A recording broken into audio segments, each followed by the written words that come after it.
Mas Luki, selamat sore. Sore, Halo Mas. semuanya, sore. Sebelumnya kami akan melakukan wawancara kepada Mas Luki, selaku salah satu narasumber dari kami. Kenalkan, saya Mariela Kuina Pavita, absen 20. Saya Jasmine Alia Putri, absen 12.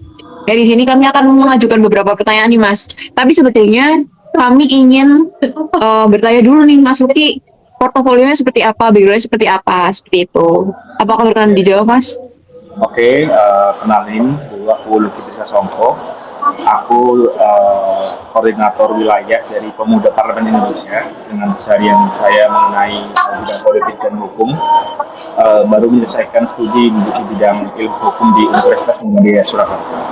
Itu adalah. Oke, siap. Oke. Terima kasih atas jawabannya. Langsung masuk aja ke pertanyaan pertama ya, Mas. Jadi yang pertama kita pengen nanya tentang satu hal yang sangat berkaitan dengan sejarah ini. Apa makna kemerdekaan bagi Mas Luki secara pribadi dan dalam pekerjaan? Oke, terima kasih teman-teman.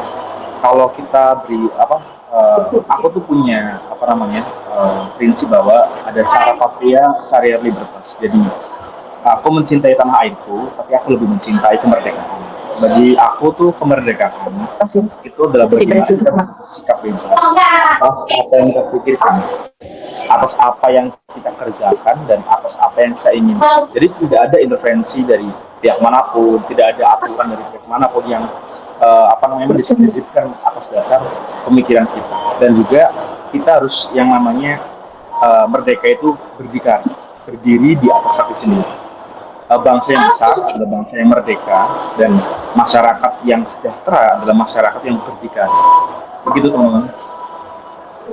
Oke, kita udah cukup mendapat jawaban yang seperti apa yang kita inginkan ya, Mas. Iya. Lanjut ke pertanyaan kedua. Apa kontribusinya Mas Luki yang Mas Luki lakukan untuk menjaga atau mengisi kemerdekaan, Mas? Ya, baik. Jadi keseharian saya ini bersentuhan langsung dengan masyarakat. Artinya ada komunikasi di kita. Lalu apa yang menjadi kebanggaan adalah bagaimana menjadi perwakilan dari teman-teman di parlemen, di DPR RI, DPD RI, dan MPR RI yang hadir di masyarakat, yang menghimpun teman-teman untuk menyampaikan aspirasi dan sebagainya, dan juga berkolaborasi dengan anak-anak muda, dengan organisasi-organisasi yang ada di daerah untuk ikut terbuka dalam menyampaikan aspirasi untuk membangun sebuah apa namanya kolaborasi di bidang penentuan kebijakan, sehingga kebijakan yang nantinya akan dikeluarkan ada kebijakan yang berlandaskan dengan aspirasi masyarakat dan kebutuhan dari masyarakat. Begitu.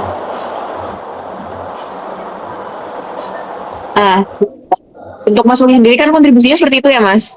Selanjutnya, menurut Mas Luki nih, dampak apa sih yang bisa terlihat dan terukur dari lingkungannya Mas Luki? Mungkin dari masalah-masalahnya, apakah itu mempengaruhi sangat besar atau bagaimana, Mas? Ya, baik. Untuk pengaruh sangat besar, terutama dalam hal pendidikan. Jadi kalau teman-teman ini ada forum OSIS itu lahir dari sebuah keinginan teman-teman. Keinginan dari apa? Keinginan dari teman-teman itu untuk menjalin sebuah kerjasama, menjalin sebuah sinergitas antar wilayah. Jadi sekarang itu udah nggak ada gap lagi antara sekolah yang terluar, terdalam dan sebagainya.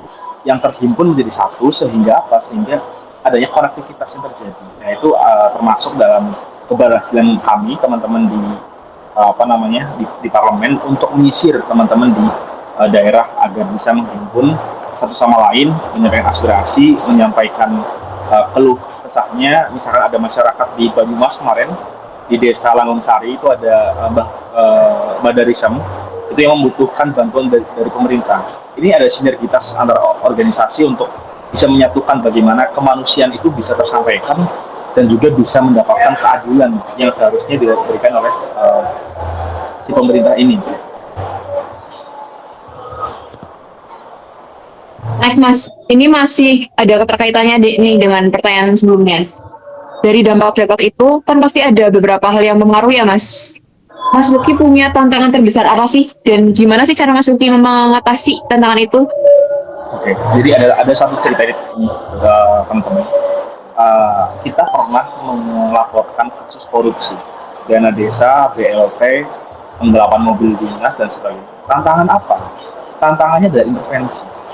Ini yang menciderai kemerdekaan kita ini. Kenapa? Karena kita tidak bisa mengungkapkan aspirasi kita tidak bisa bergerak atas dasar kemanusiaan.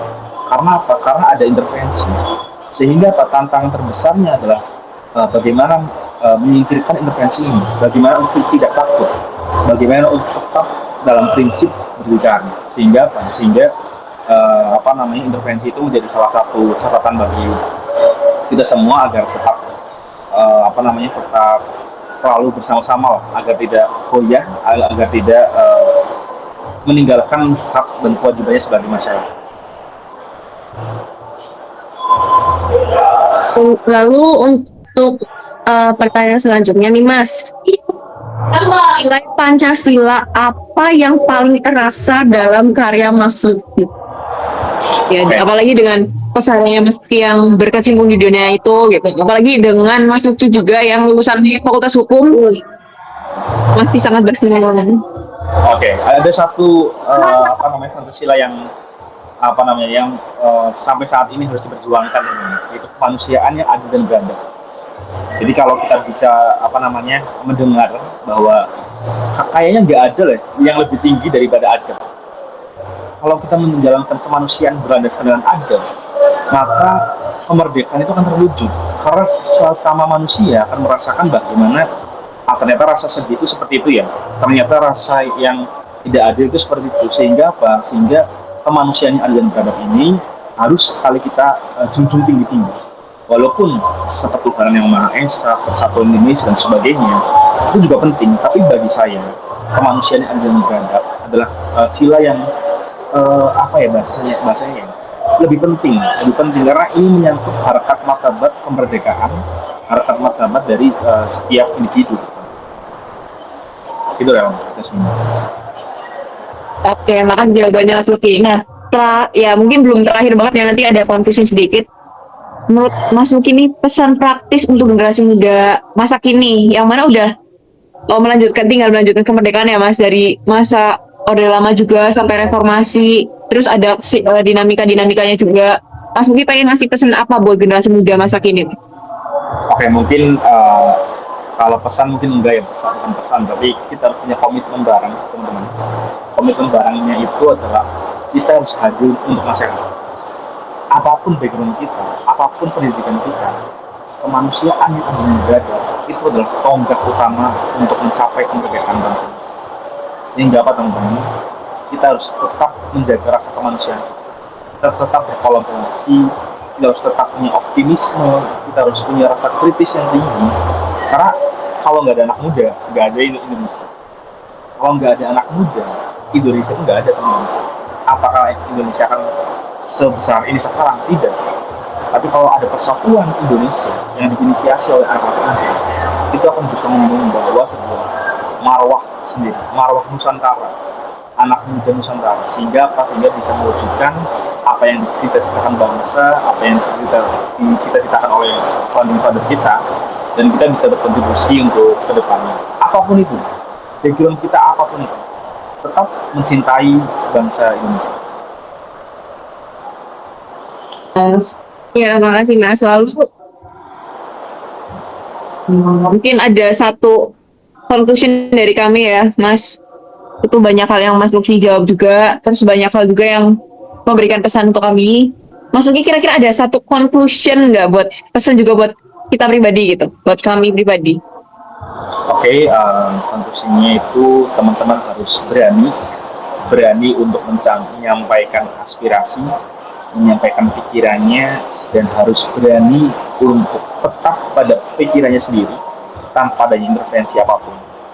Dari situ maka timbullah idealisme. Idealisme inilah yang bisa membawa diri kita ke arah yang lebih bagus. Kenapa aku bilang lebih bagus? Karena kita akan bisa hidup di antara pikiran-pikiran kita, bukan dari pikiran orang lain. Terima kasih, Marel dan Jasmine. Oke, that's all Mas Luki. Terima kasih banyak atas waktunya. Mohon maaf banyak Mas. Ini waktu yang Anda berikan untuk kami itu sangat membantu untuk seluruh tugas kami dan kita juga, karena itu kayak memberikan kita kesadaran atas apa itu kemerdekaan bagi Mas Luki. Semoga silaturahmi ini tidak akan terputus, apalagi dengan teman-teman saya juga. Terima kasih Mas Luki atas pembahasan yang menarik hari ini. Ya, Oke, mari, selamat sore. Iya, makasih Mas. selamat sore, terima kasih.